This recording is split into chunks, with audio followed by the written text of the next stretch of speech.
Good morning, everyone. Happy Monday. I am Carol Williams, back with another edition of Beyond the Soundbite, where we talk about everything U.S. immigration. So you all know how I like to roll. We are going to dive right on in. I like to make this super fast for your Monday morning. So the first thing we're going to talk about, which is everyone is talking about in business immigration, is the H-1B lottery opens up tomorrow, March 1, 2022. It opens up at noon. If you are a new company to the H-1B lottery and you've not ever entered anyone in the H-1B lottery before in the past couple of years, you are going to need to go and create a My USCIS account. So run, do not walk, get this account created. It is that account through which you will be able to register for the H-1B lottery for potential H-1B employees. So that is the first order of business. If you have never registered anyone for the lottery, you must go online and create a My USCIS account. If you have in the past registered someone for the H-1B lottery, whether they were chosen or not, I highly recommend that you just go online today, try to log into that account.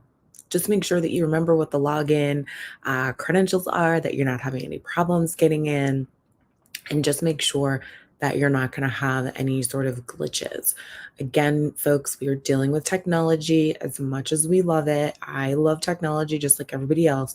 Sometimes there are glitches. So just make sure that you, one, have already created an account. If you have not done so, please do so today. And if you already have an account, make sure that you know what your password is, your login information, and that you have it readily available because you will need it starting tomorrow. So that leads me to the timing of all this. So the H-1B lottery opens tomorrow, March 1st at 12 noon Eastern Standard Time, and it runs through March 18th, 12 noon Eastern Standard Time. So again, H-1B lottery is open tomorrow, March 1 at 12 noon Eastern Standard Time, running through March 18th, 12 noon Eastern Standard Time. You do not have to register on March 1 at 12:01 p.m. It is open until the 18th at noon Eastern Standard Time. I would not recommend that you wait until, 11 a.m. Eastern Standard Time on March 18th. Again, we are dealing with technology, but we do have a few days. So if you are looking to get someone hired in H-1B status, and this is the first time they've ever been in H-1B status, you will need to go through the lottery. Once USCIS has all of the registrations, again, it will close March 18th at 12 noon Eastern Standard Time. On March 31st, they will run the lottery. So they will let us know who has been selected. So that is the day that you're going to want to go back in and check your My USCIS account. If it says selected, then your individual was selected for the H-1B lottery, and that means that they can then move to that next step and file a full H-1B application and hopefully get approved and complete this process. But the things to know right now are that the lottery opens tomorrow, March 1 at 12 noon Eastern Standard Time, and closes March 18th, 12 noon Eastern Standard Time. So remember, I've said this before, but it bears repeating. Don't wait until the last day to register. We love technology, but it can certainly be glitchy. Do not try to increase your odds of getting chosen by entering the same individual more than one time. Immigration will see that. They will figure that out. They will boot you out of the system. So that is not something that you want. And if the job does not qualify for H-1B, then it doesn't really help you to register, because if you get selected, then when you file the application, USCIS will deny the application if your individual is not if you and the individual do not meet the requirements for H-1B. So just be mindful of all that. If y'all have any questions, feel free to call me at 954-903-1337. More than happy to help you with your H-1B registration. Next up, public charge rule. Y'all, it's back. We knew it was never going away. We knew we were probably going to get a new iteration of the public charge rule. If you remember, under the last presidential administration, there was a very, very restrictive public charge rule that came into play that did go up in front of the courts. It was ultimately struck down. So now we have a new proposed rule. They are looking to, the Immigration Service is really looking to try to more tightly define, quote, likely at any time to become a public charge. So they are now looking at language that says, quote, likely to become primarily dependent on the government for sustenance.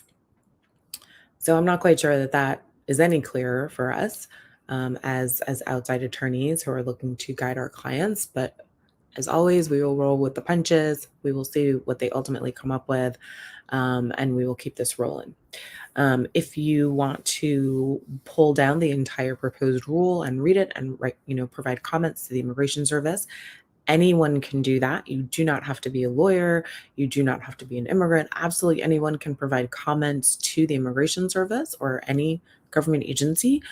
Comments to this particular proposed rule are due by April 25th, 2022. Sorry. So April 25th of this year, comments are due. And as someone that used to work inside the agency at headquarters, I know that the agency takes these comments seriously and they look at every single one of them.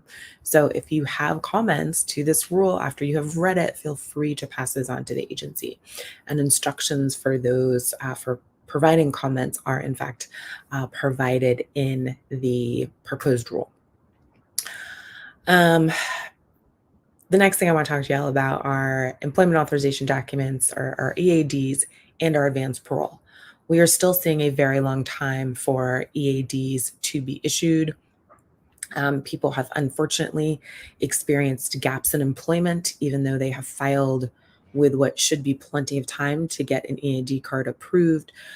People have had to hold off on travel. People have missed significant events in their home countries, because the advanced parole or their travel permission documents have not been approved.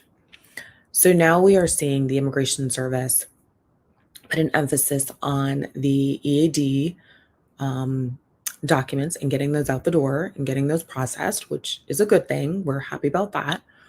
But what we are seeing is that the EADs are being approved without the corresponding advanced parole being approved, even though the EAD and the advanced parole were applied for and sent in at the same time. So what this means is that an individual will have work authorization, but they now will not have travel permission. So in the unfortunate case of, a tragedy happening at home, they're unable to travel home to be with their families. So as immigration attorneys, we have certainly seen that many, many times. And it is heart-wrenching each time it happens. So we are all hoping that the Immigration Service can dig out of this backlog and start processing the EADs and the advanced paroles together and issue them in one card as they normally do. Usually that one card allows someone to work and travel. Right now, the Immigration Service is issuing the EAD cards solo, and people are now still waiting on the advanced parole. So the EADs are still taking upwards of 10 to 12 months to get approved. So, fingers crossed the Immigration Service can just dig itself out of this backlog. But that is the latest that I have for you on employment authorization documents and advanced paroles and their processing. And the last thing I really wanted to talk to y'all about this morning are H-1B fees. Don't worry, there hasn't been an increase in fees, so that's not what I'm about to say. But there are several government filing fees that are associated with filing one H-1B application. Some people have been sending in combined checks for some of these fees. They've also been combining the fee checks into one great big check when there have been dependents, so spouse or children under 21, who will be getting a corresponding dependent petition approval in an H4. So immigration has now said, as of April 1st, 2022, so as of April 1st this year, they do not really want to see combined checks. Personally, in my practice, we don't ever combine checks. But some people have, and they've been, it's been totally fine. The agency has, has accepted combined checks. But as of April 1st, 2022, they no longer want to see combined checks.